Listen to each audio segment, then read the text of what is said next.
Today we're going to be mixing together Lunar Tides in the color Magic Charm and Siam Orange.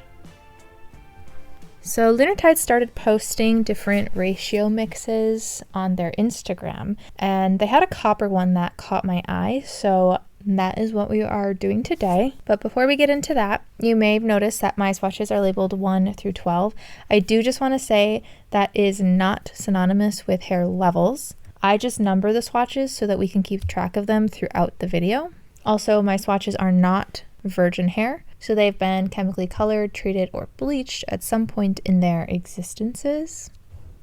1 is green, 2 is a very cool toned gray, 3 is a darker natural red, 4 is black, and then 4 to 11 is a range that goes to a platinum blonde, and then 12 is like a toned version of number 11.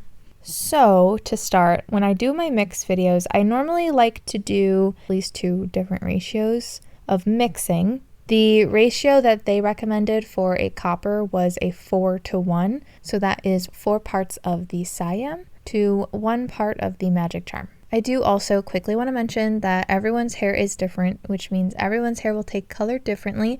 Plus, I've noticed the different screens and monitors, even just between my phone and my computer, can really change the undertone of the color. So please just try to use my video as a reference for how this could possibly turn out for you.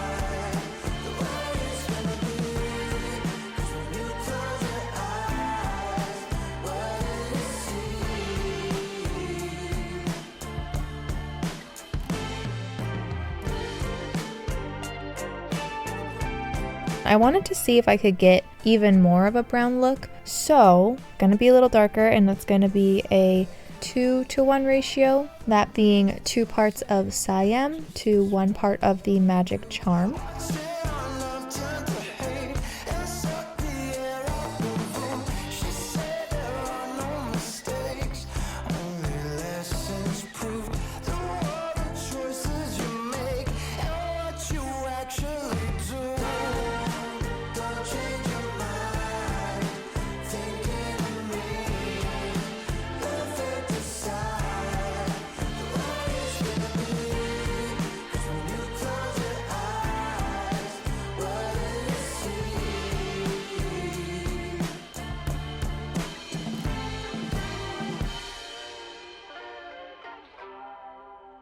I'm really excited that Lunar Tides is starting to post different mix ratios, so if there is a particular one that you've seen that you would like to see on my channel, feel free to let me know in the comments, or I do have a Google form. You can put it in there as well. But I think I'm going to let these sit for about 2 hours. I will then rinse it out, and when it's dry, I'll meet you back here, and then we can do some comparisons.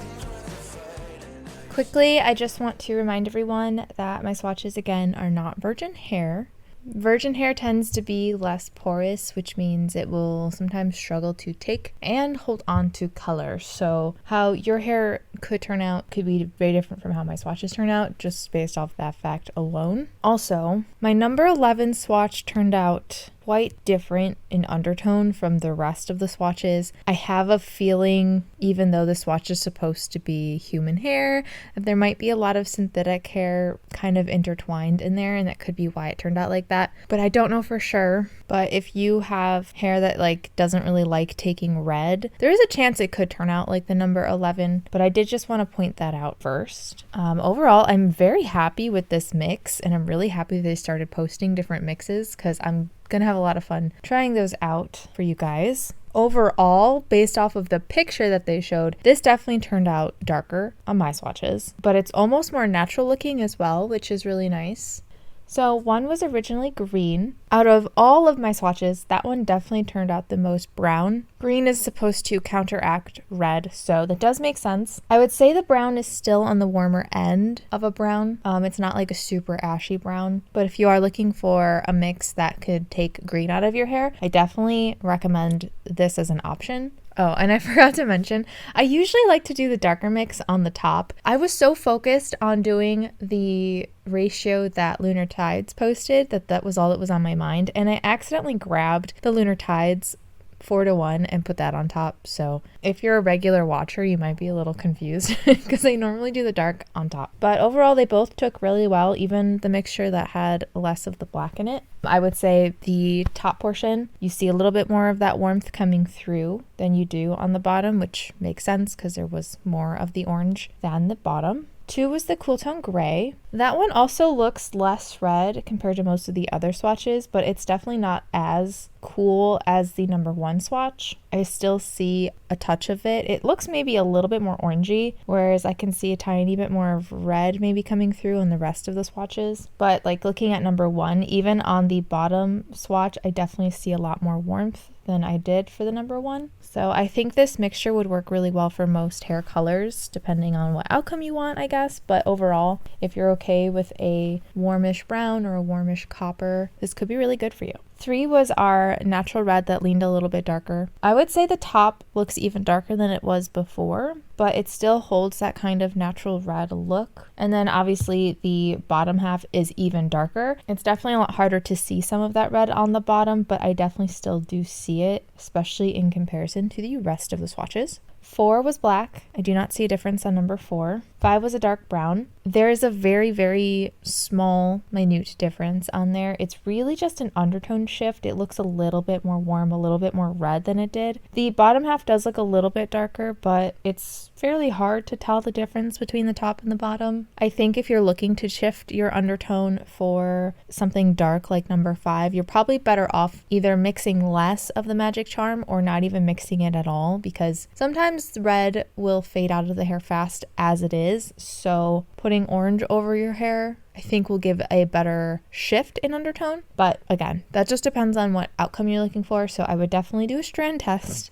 before doing that. So then 6 was the medium to dark brown. And after that point, it actually doesn't look too different. I mean, 7, 8 maybe look a tiny bit lighter than 6, but overall 7, 8, 9, and 10 look very similar to each other, which basically means that the dye isn't super light. So as the swatches get lighter, the color isn't lightening up too much either. The top half for all of the swatches are a little bit warm. I don't know if I would go as far to say copper. I think maybe slightly less of the magic charm would give a slightly more coppery look. To me, it leans a little bit more auburn. So there's definitely still a lot of warmth, but I always picture copper being a tiny bit lighter. And then for my mix at the bottom, definitely more brown than the top. Obviously, as you add more black, the more cool tone it's going to get. Like I said with number 2, it's still a very warm toned brown. It's not like an ashy brown. It just doesn't have the same amount of warmth that the top one has, but it's still there.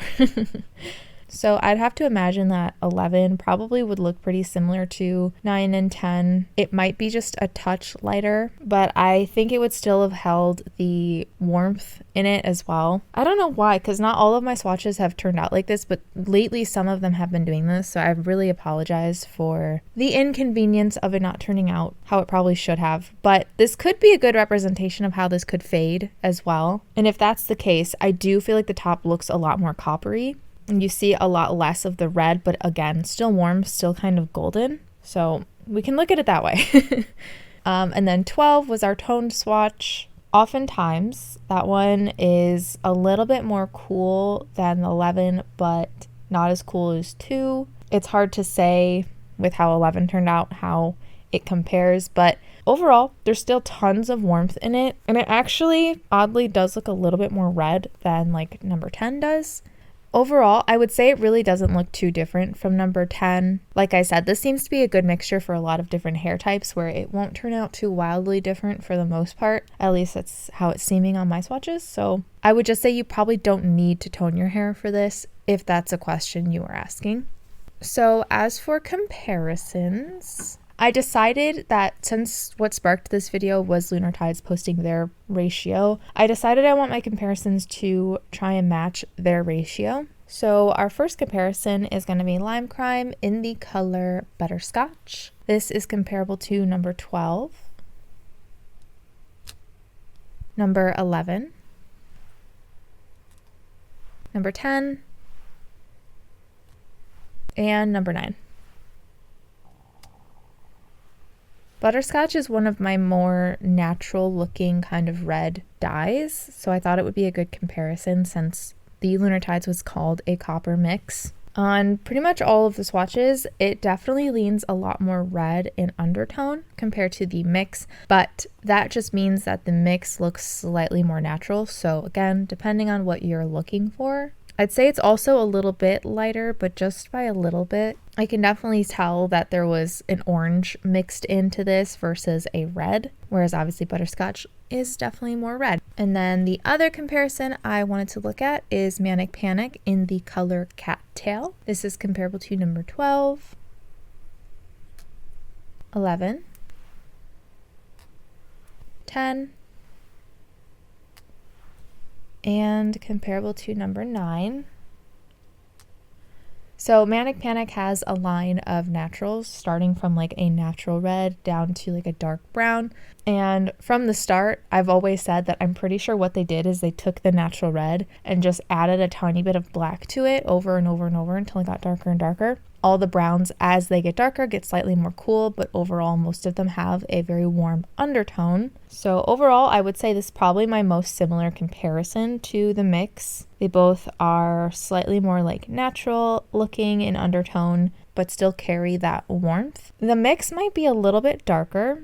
I think that's most apparent on number 12. And I think I may see a little bit more warmth in the Lunar Tides mix. The Manic Panic one might just be a little bit more muted, a little tiny bit more dusty, just barely though. And like I said, Manic Panic has the line of browns or whatever. So they have one called Bat Outta Hell, and it actually looks pretty similar to the bottom part of the mix.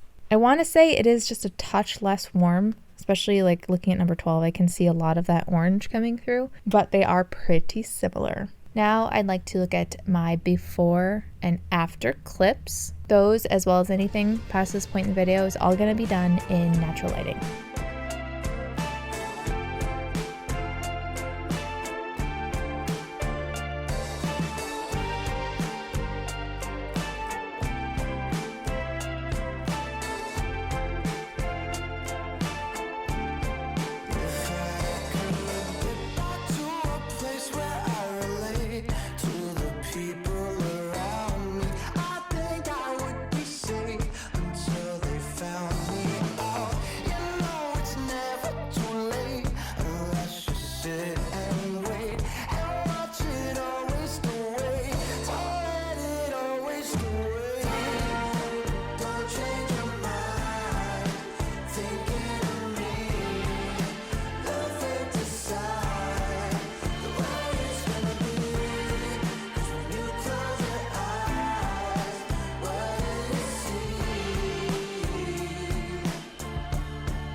I hope my video helped. If you have a request, I do have a link below to a Google form you can fill out. Just remember, I only do brands that do not test on animals. Thank you so very, very much to my patrons, and thank you so much for watching, and I hope to see you in my next video.